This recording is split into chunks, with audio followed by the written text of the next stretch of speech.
你入到酒店房嘅第一件事係咪放低行李就即刻成個人撲落張床度？好多人都以為自己使咗大錢住5星級酒店就一定係100%安全，但係事實啱啱相反。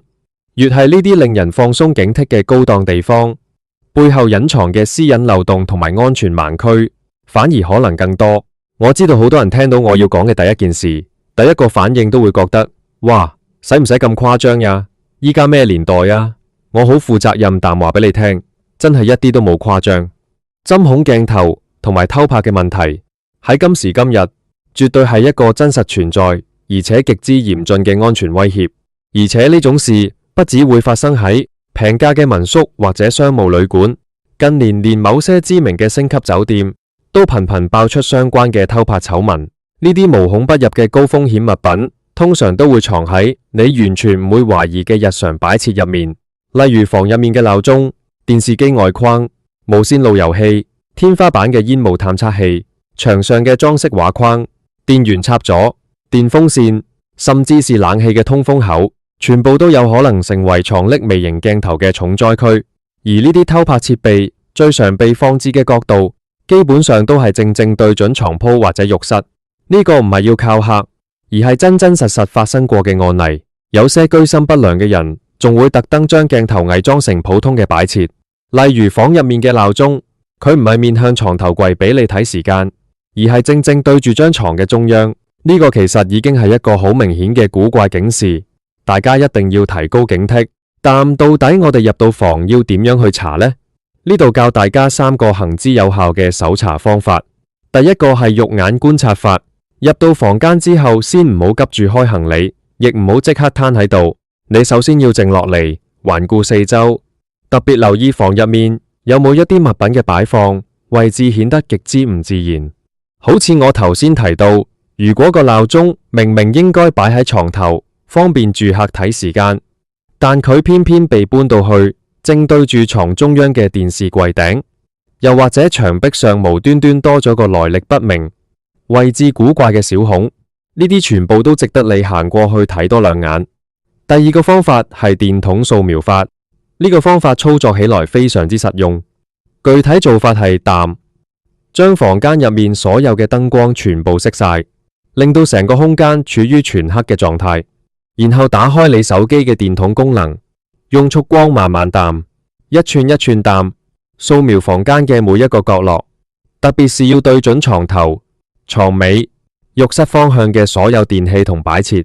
點解呢個方法會有用呢？因為不論啲針孔鏡頭做得到幾咁細微，佢嘅光學鏡片喺強光直接照射之下，都一定會產生物理反光。如果你喺黑暗之中用電筒掃過去，發現某個完全唔應該有玻璃或者反光物料嘅位置，突然出現咗一粒極之微弱但係好耀眼嘅反光點，但你就一定要行上前仔細研究下。第三個方法就係檢查有冇不明嘅供電裝置。如果你見到一啲外觀雖然看似正常，但係出現喺不合理位置嘅設備，例如一個離奇高嘅牆面插座，或者煙霧探測器嘅外殼有被人撬開過嘅痕跡，你就要行近觀察，睇下入面有冇細孔或者隱約嘅電線電路。如果你真係非常不幸，但喺房入面發現咗呢類可疑嘅偷拍裝置，請記住，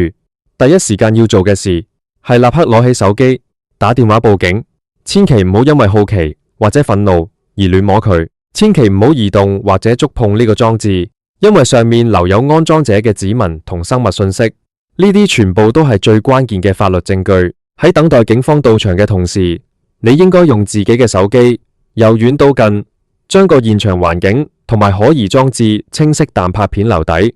做好取證工作，然後立刻帶埋行李離開房間，去到大堂或者安全嘅地方，等警察過嚟處理。好多人喺驚慌之下，第一個反應係想親手拆走個鏡頭，但咁做反而會破壞咗現場嘅原貌，令到之後追究酒店或者不法分子法律責任嘅時候變得好困難。講完鏡頭呢個大盲區之後，我哋再嚟傾下另一個好多人都聽過但從來唔識防範嘅安全隱患，那就係雙面鏡。簡單嚟講，雙面鏡就係指從你呢一邊睇過去，它只是一面普普通通用嚟理容嘅鏡，但係喺鏡嘅另一邊其實係一個隱蔽嘅觀察空間，人哋可以清清楚楚咁睇到你喺房入面做緊咩，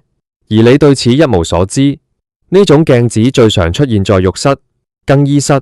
或者係正正對着床鋪嘅牆面上。好多朋友第一次聽到呢件事，都會覺得呢啲情節唔係淨係會喺警匪電影或者偵探片入面先會出現咩？事實上喺現實生活入面，不論係國內外，都真係發生過無良旅店利用雙面鏡進行窺探嘅真實案例。所以出門在外，我哋寧可小心過頭，都唔好貪一時之快。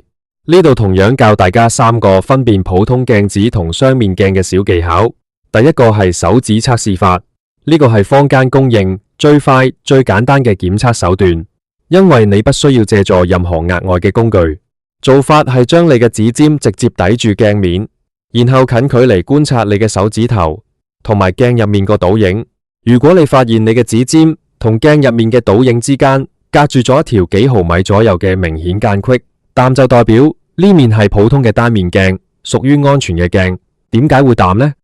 因為普通鏡子嘅結構係喺一塊有厚度嘅玻璃背面鍍上反射層，所以你嘅手指同反射層之間自然會隔住一塊玻璃嘅厚度。但係如果你發現你嘅指尖同鏡入面嘅倒影係嚴絲合縫，淡直接接觸，中間完全唔到任何空隙，好似兩隻手指直接碰埋一齊淡，你就要打醒12分精神，因為呢面極之有可能係一面雙面鏡。雙面鏡嘅反射層通常係做喺表面，或者採用特殊光學結構，所以倒影會好似直接貼住你隻手指一模一樣。第二個方法係敲擊測試法，你可以用手指關節輕輕敲擊一下鏡面，靜心聽下它發出嘅聲響。普通嘅鏡子因為通常係用特殊膠水牢固淡貼喺實心嘅牆壁上面，所以你敲落去嘅聲音會顯得非常之沉悶結實。但相反，雙面鏡嘅背面往往需要留出一個特定嘅暗房或者通道俾人觀察，所以鏡面後面必然係一個空心地帶。當你敲擊雙面鏡嘅時候，發出嘅聲音會帶有一種空洞感，聽落去好似敲緊一個空心嘅木盒或者塑膠盒啖。呢個方法需要大家喺日常生活中多啲留意同對比，聽多幾次之後，你自然就會掌握到嗰種奇特嘅聲音分別，準確率其實相當之高。第三個方法係燈光穿透測試，做法係關掉房間入面所有嘅照明光源，令到環境變黑，然後將你手機嘅電筒功能打開，將光源直接貼實喺鏡面上面，以一個斜角嘅角度向鏡入面直射過去。如果係普通鏡子，你只會見到一束強烈嘅光線被原封不動但反射反過嚟，刺眼得好犀利。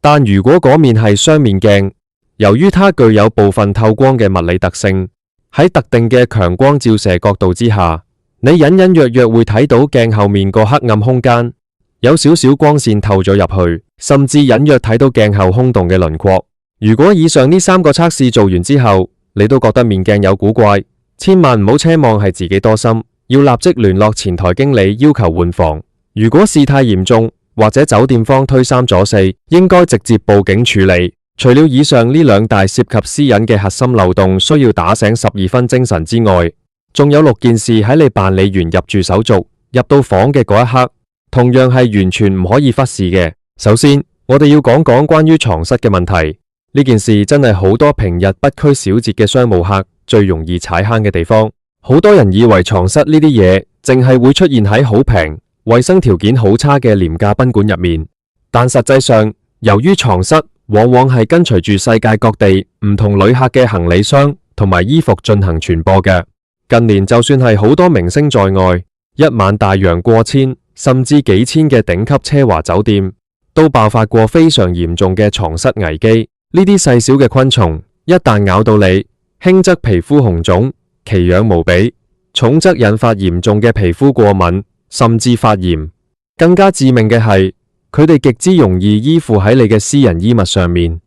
跟埋你一齊坐飛機返屋企。到時要徹底滅蝨就要使大錢，成間屋都要翻過來，真係會令人頭痛到崩潰。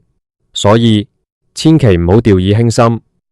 入房之後，第一時間唔好急住將自己住嘅外衣或者隨身背包扔上床，你應該行到床邊，將面頭、將床單、被鋪，特別係床墊4個角落嘅保護罩掀開嚟，仔細檢查一下。重點要看些咩呢？你要留意床墊嘅車線、邊縫位、床頭板嘅縫隙入面有冇一粒粒極之細小、呈深褐色或者黑色嘅斑點，嗰種視覺效果望落去有少少似粗磨嘅黑胡椒粉。如果見到呢啲痕跡，好可能就係床蝨排泄出嚟嘅血便。一旦發現呢啲黑點，或者隱約見到有細小嘅昆蟲爬行，唔好同間酒店講咁多客氣話，亦唔好猶豫，即刻執返好行李，行去前台攞出證據，要求安排換房。如果前台員工試圖大事化小，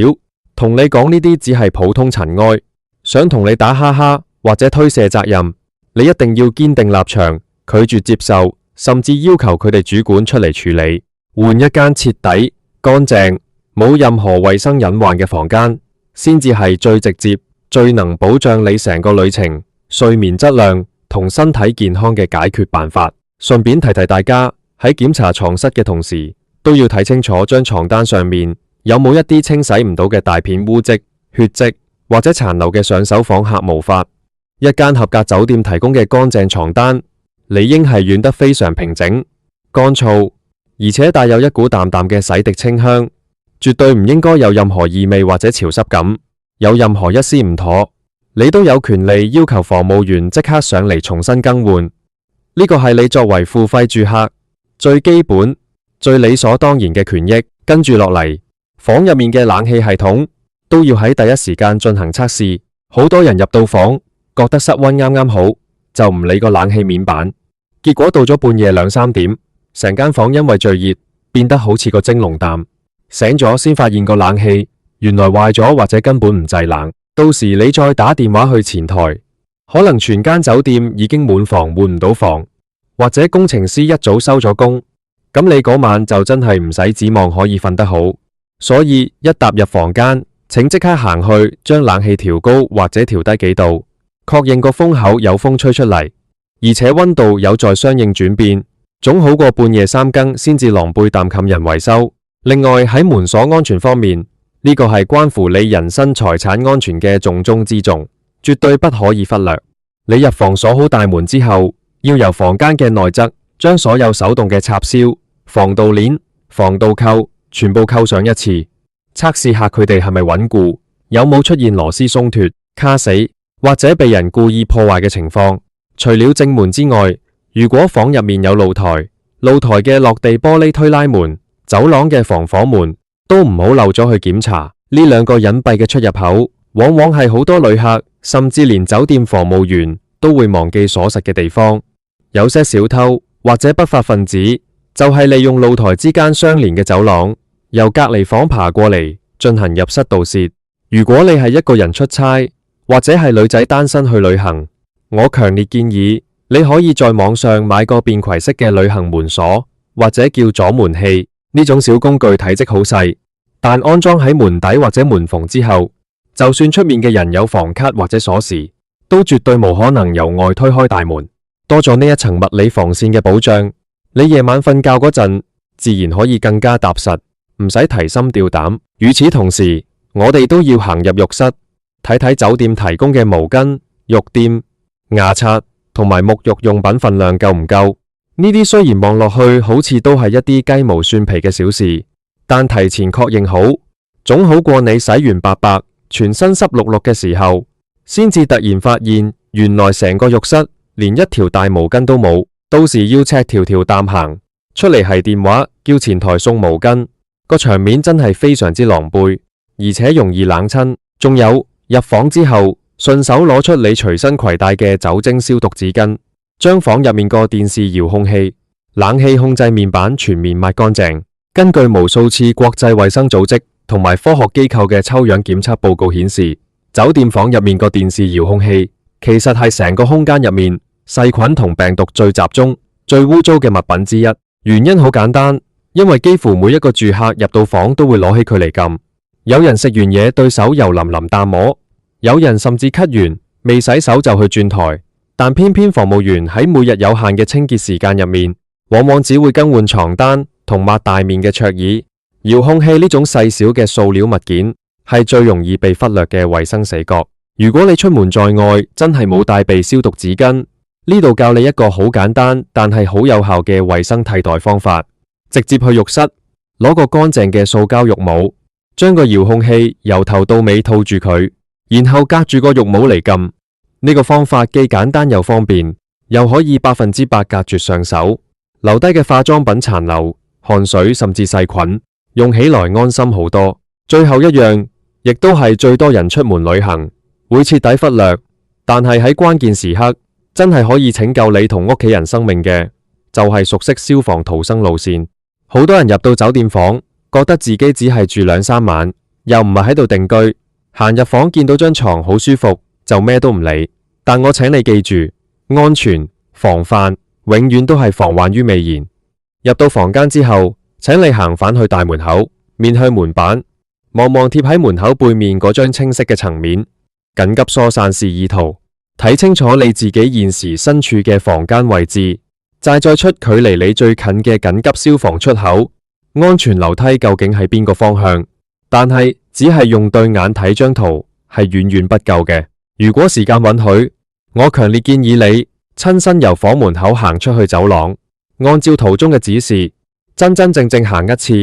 去到安全樓梯間嘅嗰條路線。點解要大費周章親身行一次呢？因為大家要明白，一旦酒店內不幸發生嚴重嘅火警或者突發災難，現場好可能會喺極短時間之內停電，成條走廊會變得伸手不見五指，又或者充斥住大量濃烈、刺眼嘅有害濃煙。喺嗰種極度驚慌、能見到近乎零嘅極端環境之下，人類嘅大腦係無可能冷靜淡回想張平面圖嘅內容嘅。如果你提前親身行過一次，你雙腳嘅肌肉記憶同埋你對行過多少個門口、經過多少個轉角嘅直覺，就可以喺黑暗同濃煙之中發揮關鍵作用，帶領你同家人快速、準確淡到逃生出口。另外，當你親身行到去安全樓梯間嘅時候，記住順手推一推線防火防煙門，檢查下佢係咪可以由走廊呢一邊輕易但從內部推開，亦要看看通道入面有冇被堆放咗一啲酒店嘅雜物、清潔、手推車或者床墊。如果發現有任何安全隱患，或者個安全門被惡意鎖上卡死，你一定要立即打電話或者去前台同經理嚴正反映，要求佢哋即刻派人清理或者改進。以上同大家分享嘅呢9件事，望落去好似好多步驟，好繁瑣，但實際上只要你養成咗習慣，由入房到全部檢查完畢，其實前後加埋用唔到你10分鐘嘅時間。但係呢，短短嘅10分鐘換嚟嘅卻係你同家人喺成個旅程入面能夠多一份實實在在、真真正正嘅安心。好多人總覺得，既然自己使咗錢住酒店，咁保障人身同財產安全呢啲責任，理所當然應該全部交由酒店方面去承擔。但係講句心底話，出門在外，社會環境繁雜，各種預料不到嘅突發狀況隨時都有可能發生。真正能夠對你嘅人身安全負起100%責任嘅人，最終其實只有你自己。不論你今次出門係因為公事出差，定係同屋企人一齊休閒旅遊，亦不管你今次入住嘅係一晚價值不菲嘅頂級5星級奢華酒店，仲係極具本土特色、價錢實惠嘅普通民宿，只要你將呢9個安全防範嘅好習慣真正融入去你每一次嘅旅程入面，它所帶俾你嘅保護，真的會令你受益終身。出門在外，無論沿途嘅風景有多麼美麗，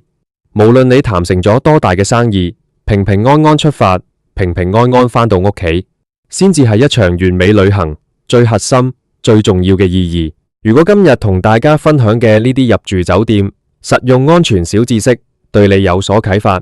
覺得內容對你或者身邊人有幫助嘅話，記得動動手指，將呢啲信息大方啖分享俾你身邊嘅屋企人同埋好朋友，特別是那些經常需要一個人單獨出差或者中意獨自去旅行嘅朋友，睇完之後多一個心眼，分分鐘有朝一日呢啲知識真係可以幫到大忙，甚至喺關鍵時刻化險為夷。我哋下一期再見。